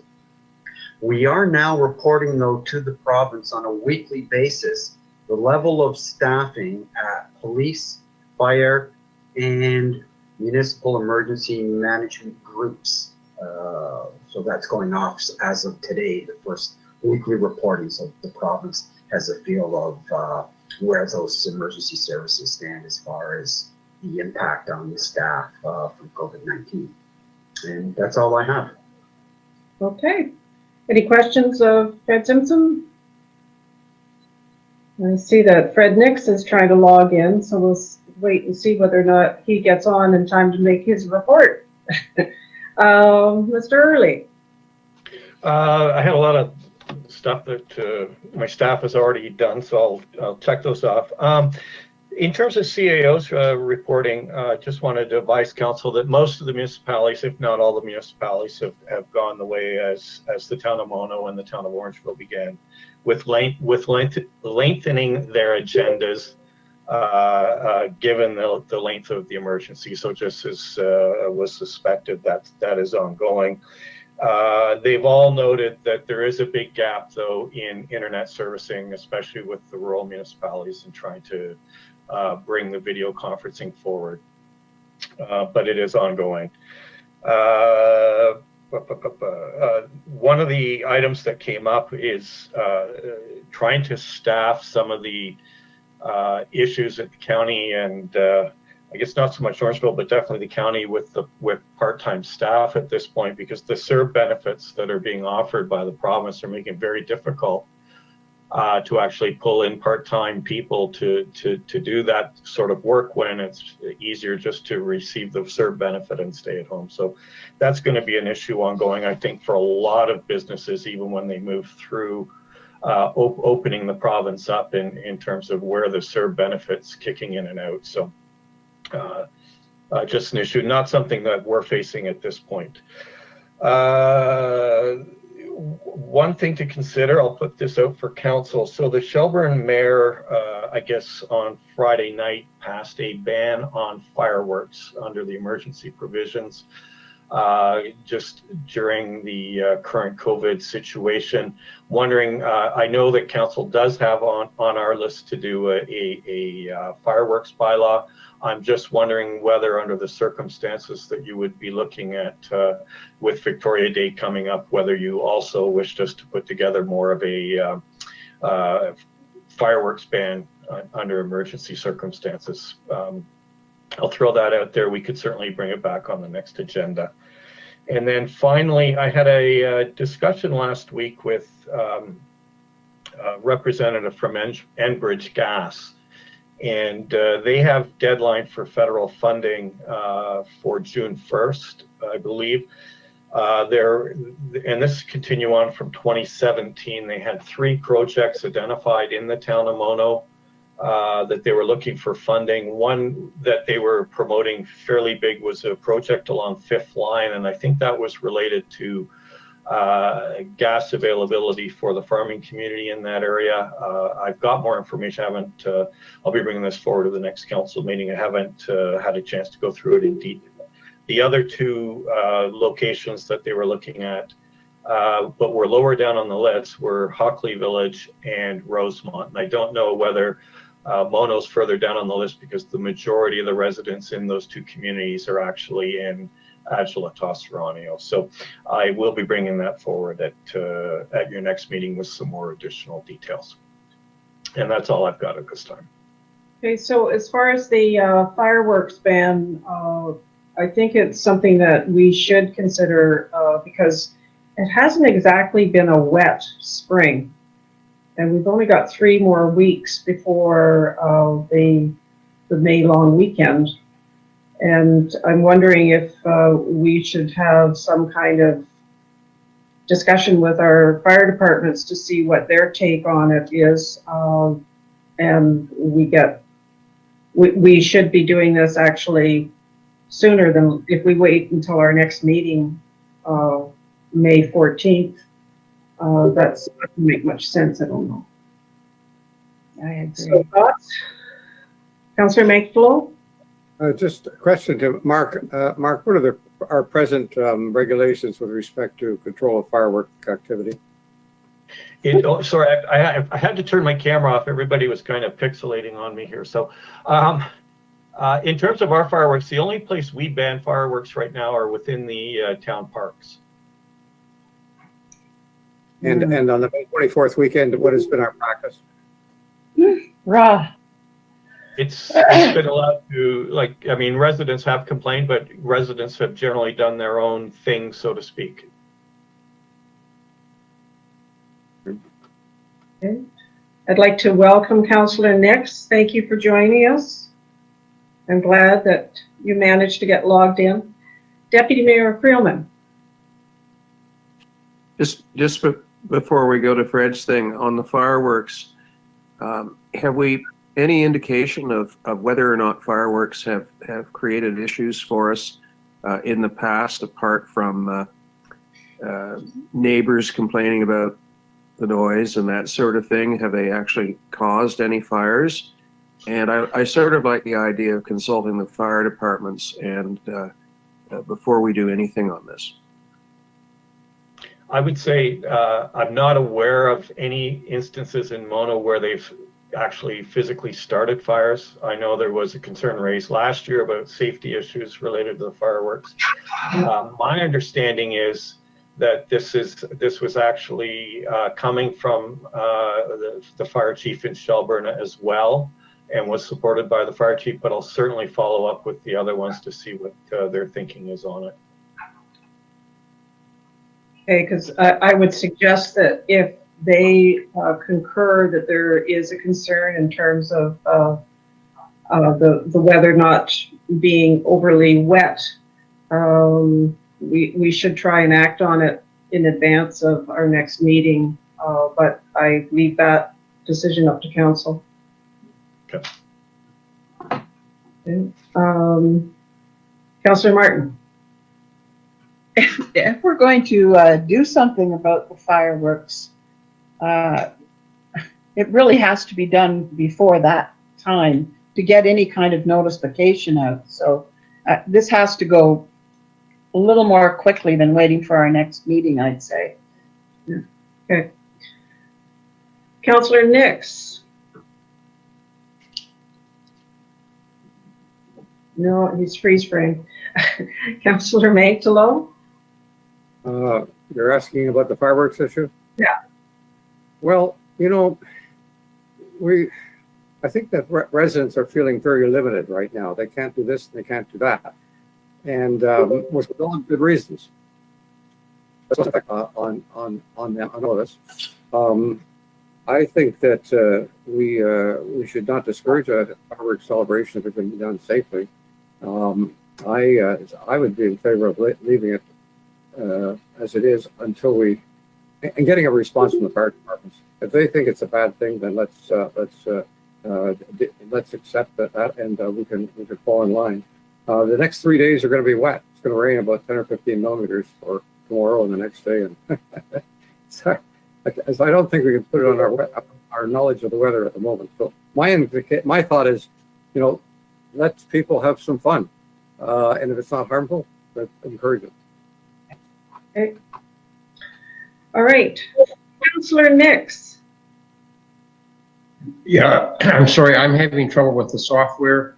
I get you all on, you're on now, and then in about 2 seconds, the screen's gonna flash up waiting for Andrew Diener to unlock the meeting. And then I lose you all and I can't hear you and I go back and I come back in. So if I'm not participating in the meeting, you understand why.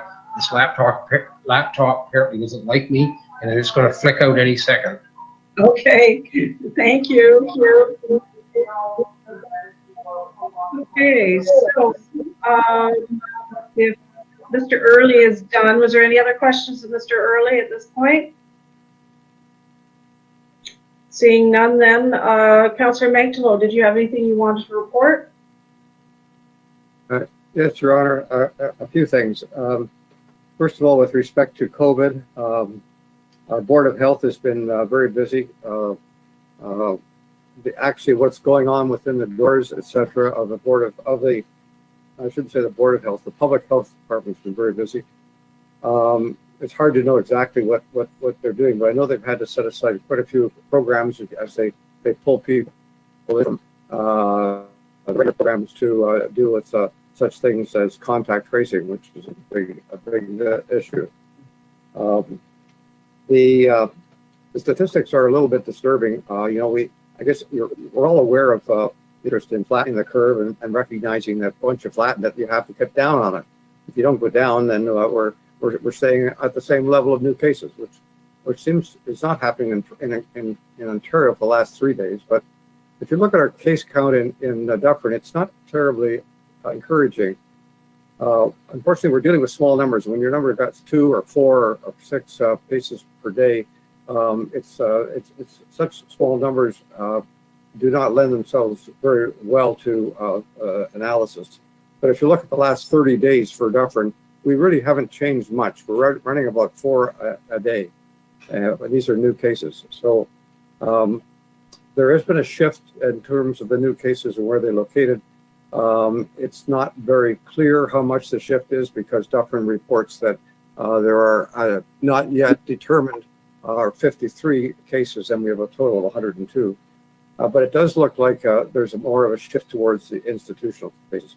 As you probably noticed in Quebec, the institutional cases are over 80% of the cases on a day-by-day basis. So there's been a shift there from community to institutional.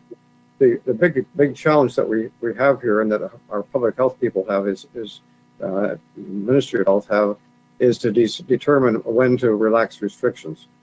And if you're still continuing with the same number of cases and you relax restrictions, then they're likely going to go up and you're going to have another curve.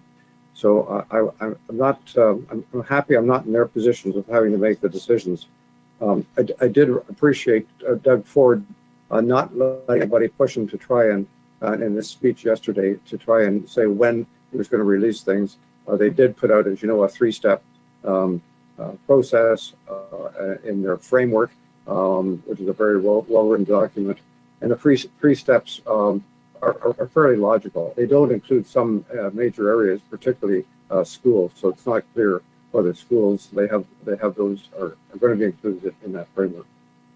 So it's an ongoing thing. One of the things that the town has done, in fact, all of you supported, it was that we did some messaging as a more of a personal message to our residents about issues which were of information issues with respect to COVID, and we put the second one on. Andrew put that on yesterday, and John and I were involved with producing that. It's all about masks, which is it's been a controversial thing. Initially, the World Health Organization said the public should not wear masks. So CDC already said they should wear a mask. Dr. Tam said they shouldn't wear a mask, and then she changed as the progress went along. And so this is, I think it's fairly well written document that allows you to decide whether you should wear a mask, because we're not being actually told about it in public. And we'll continue to put out a message perhaps once a week or a little less. And I'd like to have suggested topics that any of you feel are would be good for us to talk about. The idea here is that the town demonstrates that they actually care about our patients and our residents, and we're trying to do something to be helpful in terms of information. We had a virtual meeting of the NVCA last week. It was complicated by we have 2 new programs that we're running, something called Board Tool, which the board needs to run.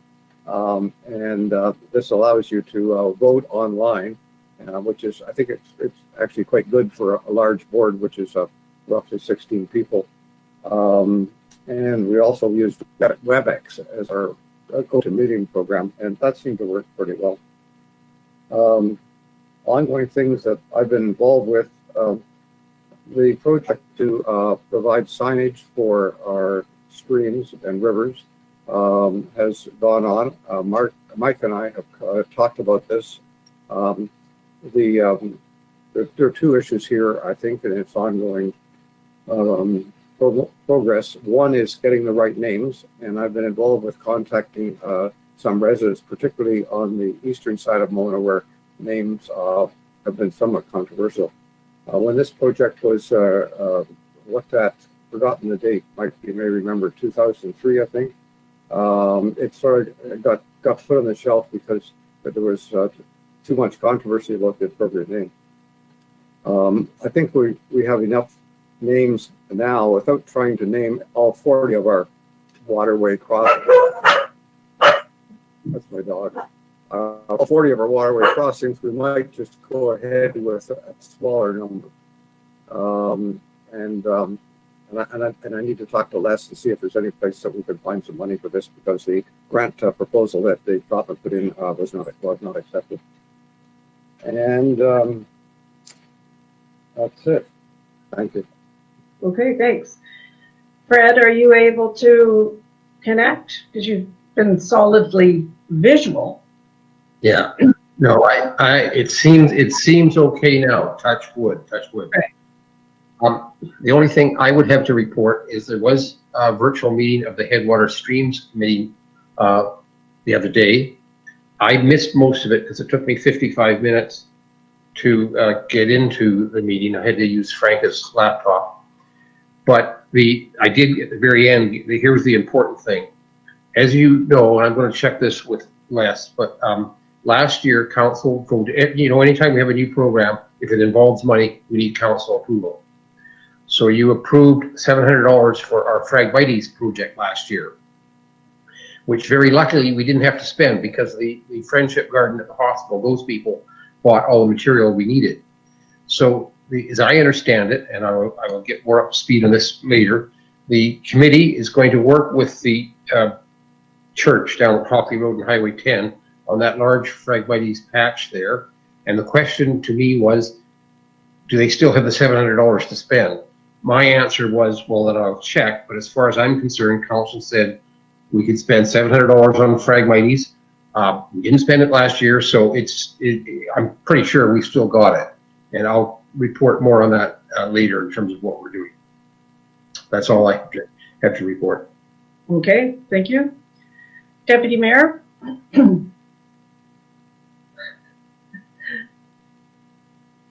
Yes, I had a visitor there. Yeah. I have a bit of good news to report. We have a business in Mono known as Applied Lubrication Technology. And they make lubricants for industrial purposes. And some of you may know that they have retooled to produce hand sanitizer.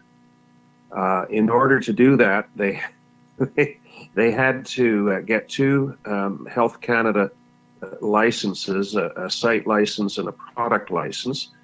Those have come through. They are in production. They are looking at ramping up production because they have significant orders for the product, which is coming in cheaper than other brands of hand sanitizer. And they've also donated hand sanitizer to Headwaters, and I believe our road crews are using that product as well. They've promised to get me additional information, and I will talk to Ralph about how we can get some good news out about this business. But they have moved heaven and earth to try and get this product online. It hasn't been easy, but the good news is that they are up and running and in production with the 2 Health Canada licenses. That is good news. Mark, I remember you telling me about this, and I understood that our roads crew was using it. Are we using any of it anywhere else? We've got some in the office, so I think we were not the guinea pigs, so to speak, but we certainly received the first batch that they produced. We were very thankful for it. We have a small amount in the office. It was provided to all staff as well as to the roads crew. I am also, if that is where you're going to go with your next feel-good stories, I think there is another business located in Northville but run by Mono residents that are also producing some PPE, and I can give you a link on that if you want to pursue that as well. Yes, I'm familiar with that that product, and the individuals producing that face mask live over on the 4th line, and it's similarly a good news story as well, because the mask actually attaches to a baseball cap. It's a very ingenious design. Right. Okay, thank you. And Sharon, did you have anything?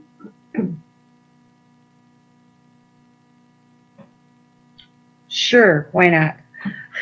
I just want to add to that. We have 2 of the baseball cap shields, and they work quite well, just to add to that.